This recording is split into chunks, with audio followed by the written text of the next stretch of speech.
आज कोर्स का तीसरा दिन है।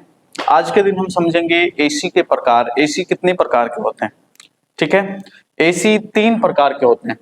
एक रूम एसी होता है, एक सेंट्रल एसी होता है, एक ऑटोमोबाइल एसी होता है, ठीक है। Room AC, central AC, automobile AC. Room AC जो है, रूम एसी 2 प्रकार के होते हैं, एक विंडो एसी और एक स्प्लिट एसी, ठीक है।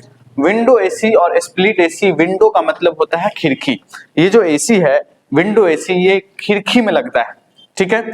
तो विंडो एसी और स्प्लिट जो है, स्प्लिट का मतलब होता है टुकड़ा, ठीक है। स्प्लिट का मतलब होता है टुकड़ा।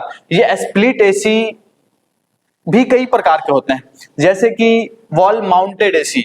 ये वॉल माउंटेड एसी कहां प्रयोग किया जाता है, जैसे कि दीवार में लगता है, इंडोर आपको दीवार में लग जाएगा, आउटडोर रूम के बाहर लग जाएगा, ठीक है। तो इसको वॉल माउंटेड एसी बोलेंगे, ठीक है। और एक सीलिंग माउंटेड एसी आता है। सीलिंग माउंटेड एसी को हम कैसेट एसी भी बोलते हैं।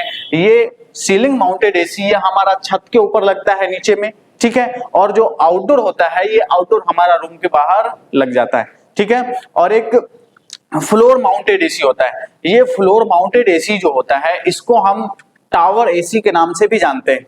ये जो टावर एसी है ये हमारा रूम के ऊपर, रूम में ही लगा हुआ रहता है टावर एसी, ठीक है।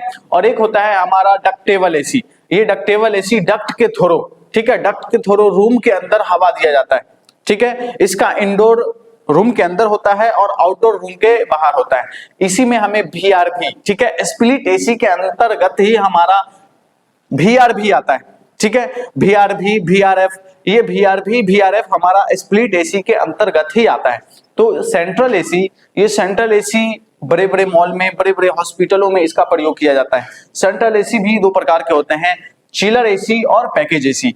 चिलर एसी और पैकेज एसी, सेंट्रल एसी ये बड़े बड़े मॉल में, बड़े बड़े हॉस्पिटल में इसका प्रयोग किया जाता है, बड़े बड़े कंपनी में इसका प्रयोग किया जाता है।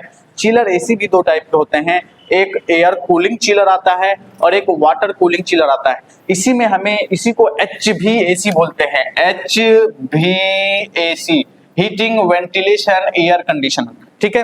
Heating ventilation air conditioner. ये चिलर एसी 2 प्रकार के होते हैं, एयर कूलिंग चिलर और वाटर कूलिंग चिलर। ये एयर कूलिंग चिलर में ही हमें AHU के बारे में समझना होता है, एयर हैंडलिंग यूनिट के बारे में। और पैकेज एसी, ये सेंट्रल एसी के अंतर्गत हमारा कौन सा आता है, पैकेज एसी, ठीक है। ऑटोमोबाइल एसी, ये गाड़ियों में प्रयोग किया जाता है, इसको कार एसी भी बोलते हैं, ठीक है।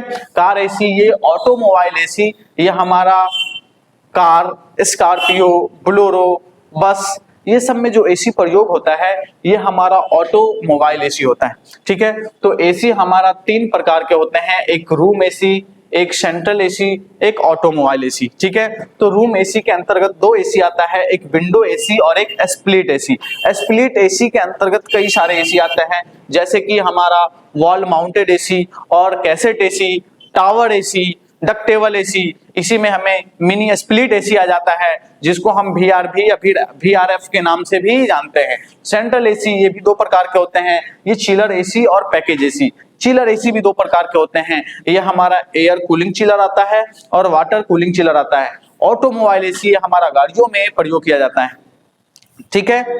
और एसी जो है ये हमारा 3 सिस्टमों से मिलकर चलता है। एसी 3 सिस्टमों से मिलकर चलता है, एक इलेक्ट्रिकल सिस्टम, एक मैकेनिकल सिस्टम और एक एयर फ्लो सिस्टम, जिसको एयर वेंटिलेशन सिस्टम कहते हैं। अगर एसी के अंदर 3 सिस्टम नहीं रहेगा, अगर इलेक्ट्रिकल सिस्टम हम एसी के अंदर नहीं देते हैं तो एसी हमारा वर्क नहीं करेगा, ठीक है। और मैकेनिकल सिस्टम, अगर एसी के अंदर मैकेनिकल पार्ट्स लगे हुए नहीं रहेंगे, अगर एसी के अंदर मैकेनिकल पार्ट्स लगा हुआ नहीं रहेगा तो उस कंडीशन में हमारा एसी वर्क नहीं करेगा। तीसरा, अगर एसी के अंदर से एयर फ्लो नहीं होगा, हवा का संचार नहीं होगा, तो इस कंडीशन में हमारा एसी काम नहीं करेगा। चलिए।